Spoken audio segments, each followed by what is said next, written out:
find a thing you like. Try to find a thing that you really enjoy. Try to find a thing that you're passionate about. For me, early on, it was drawing. It was illustrations. It was comic books. I wanted to be a comic book illustrator. And then it went from comic book drawing and illustrations to martial arts. So, but it was just another thing that I was very, very passionate about.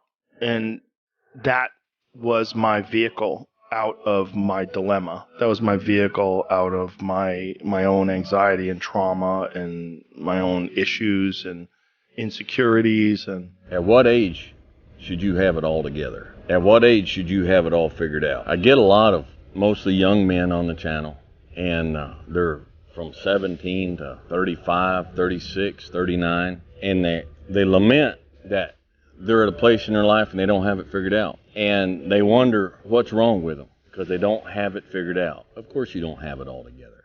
You're not supposed to have it all together. You're not expected to have it all together. Anybody looks at you at 26, 27, 28 years old and says, hey man, what's wrong with you? How come you don't have everything figured out? They're a fool. Getting good at things you genuinely enjoy is extremely beneficial for young people because it lets you know that everybody thinks they're a loser. Every young person thinks they're a loser, at least a young person in the situation I was at. I didn't know I wasn't a loser until I started winning, until I started doing martial arts.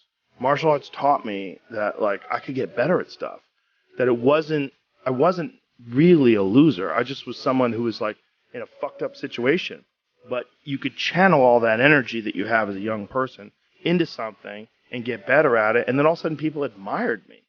I was like, this is crazy. So I went from being someone who was incredibly insecure and basically a failure to someone who was really successful at this one thing that was very dangerous that other people were scared of. And that gave me immense confidence and also a real understanding of the direct correlation between hard work and success. What separates me from a lot of people is they go into a daunting task, and the task is overwhelming. Like, when I heard the pull-up record was 4,020 pull-ups, and I was talking about breaking this record, people are like, oh my God. I went right to a pen and paper. They go, what are you doing? I'm doing the math, man. What are you talking about? I'm open-minded to the fact that, okay, if I do 5 pull-ups in a minute for so many hours, I can get so many pull-ups in. How much time do I have to rest? I was breaking the math down. You have to be open-minded to the possibilities that I can do this. Once you shut your mind down to the possibility that it can be achieved, there's no way it can happen. So that's why my eyes and my body light up about things, because I know that if you're in a fight, you have to attack.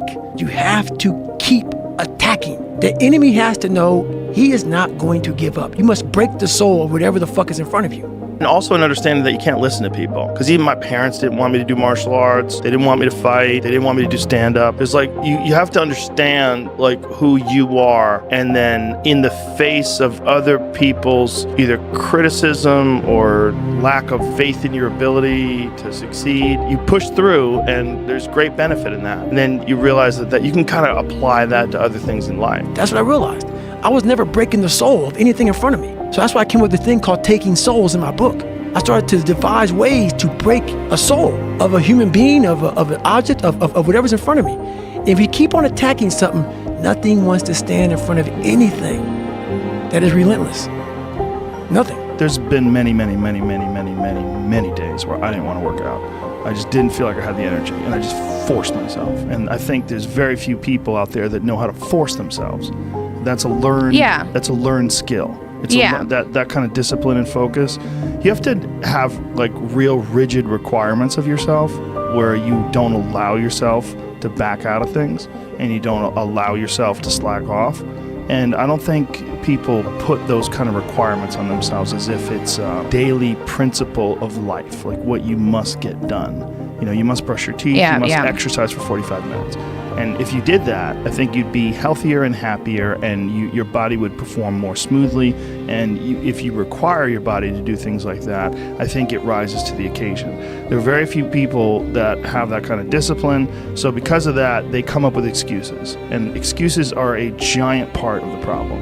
It's not simply a physical health issue. There's also mental aspects of it, and discipline's a big one. I just know way too many people who are weak mentally.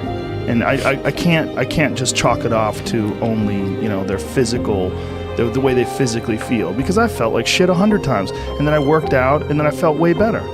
Yeah. It's just a fact of life. That's real.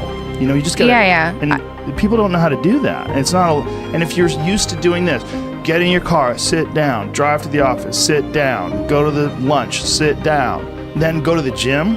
Fuck off. They don't have any energy. And I don't believe that. I think it's a lot of it is the mindset. That's when a lot of stuff started clicking, man. I started watching those instructors on the side. 3 shifts. There's 8 instructors, 3 shifts. Because, you know, the guys going through Hell Week, they're up all day and all night for 130 hours. This is the promised land of mental hardening for me. I love this place. And you have the instructors who you know, they've been there, done that. Now they're instructing you. So they do their 8-hour shift. They have their parkas on. It's usually cold, coffee, drinking their coffee, and they're beating the crap out of us. And when I started to realize, I started playing mind games. And I was like, you know what? I bet these fuckers are looking at us, judging themselves about when they were going through Hell Week. About, let me see, I'm looking at Goggins right now. I was better than him. I was better than that guy. I was better than that fucker over there. And I was like, okay. You're going to judge me, right? All right. So that's what I'm going to do to you. So what I started doing was I got my boat crew 2. It's in the book. It's a great story. I said, come here, guys. You can't break boat crew 2. You can't break boat crew 2. So it's Wednesday, and everybody's broken. Everybody's beat up, man. And like this, I mean, you start moving like a robot. Everybody's like just kind of just trying to get through Hell Week now, and your energy's zapped. And they know Wednesday's like that over the hump. And that's another thing. They tell you how you're supposed to feel. So you are feeling that way. I was like, don't let these motherfuckers tell you how you're supposed to feel. No, it's day 1, motherfucker. This is hour 1. So I was getting my boat crew all jacked up. I said, we're going to take these motherfuckers' souls. So when they had us doing this simple thing that guys were struggling with, Boat Crew 2 was just launching the fucking boat and you're yelling, yeah, you can't fucking hurt us. Can't hurt Boat Crew 2. And I looked on the instructors' faces and it looked like someone had just fucked with their soul. And I looked at my guys in my boat crew and I said, hey, guess what? Those motherfuckers aren't fucking tonight. We own space in their fucking head. We own space. They're gonna think about us tonight. They're gonna think about how the fuck. Killing boners. That's right. Charging. And we start fueling off of that. We start fueling off the fact that, man, it takes 1 second of energy to steal everybody's. And then you have all the energy you need. That's all you need. You need to look at someone's eyes. You know how it is when you fight somebody and you broke that motherfucker. He's like, oh God, man, I don't want to go back to the next round. And you feel like, my God, I can fight all day. I can fight all day long. That's what taking souls is. But you have to have the will, the heart, the courage to go that distance when you're exactly jacked up. You have nothing left to give and give more. What was the biggest lie you were told? It's not that simple. Why not? No, that's the biggest lie I was ever told. It's not that simple. And it's a lie they tell you over and over again. What's not simple? Any of it, all of it. It's how they get you to give up.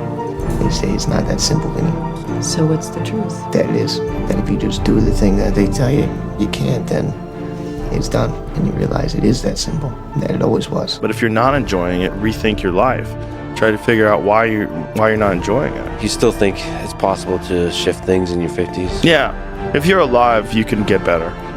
No matter what. Yeah, no matter what. If you're alive, you can shift things. I mean, if you're 90 years old and, you know, you have a month to live, you could apologize for the things you think you did wrong and maybe sort of reconcile and shape relationships that you have with the people that are around you better so that they feel differently about you after you're gone. But there's been many, many people that have just put their foot down and said, enough, I'm going to change my life. And they don't take any excuses and they feel way, way better. Diet is most certainly a part of that, but there's also a discipline aspect. And these things are not mutually exclusive. They exist together. They're all together, and they work symbiotically. The way your mindset affects the choices you make with your diet, and the mindset also affects the choices you make in terms of like whether or not you require yourself to exercise. And I think these are critical aspects that people like to gloss over or they like to make excuses about. And they get very angry if you don't accept those excuses. And that's a sign that they're trying to enforce this standard and this idea and push it on you and give themselves an excuse. And it's one of the reasons why they get angry. You don't have to do a lot. You just have to do something. You walk up hills. You jump a little rope. You take a little tiny kettlebell. You do a couple cleans and presses. You do a few push-ups. You do a few sit-ups. You get your blood pumping. You're moving. You're alive. You're exercising. To say you don't have enough extra energy to exercise, that's crazy. Can you walk to the refrigerator? then you can exercise. I'm not saying that you have to run marathons. You can exercise, and everyone should fucking exercise. But it's also like learning that and having that as a part of your daily life. You can do it. There's a lady who's like 450 pounds that takes yoga with me. She's enormous. She's in there. Which is probably really embarrassing. Very hard to do. Yeah. You know, and she's in there.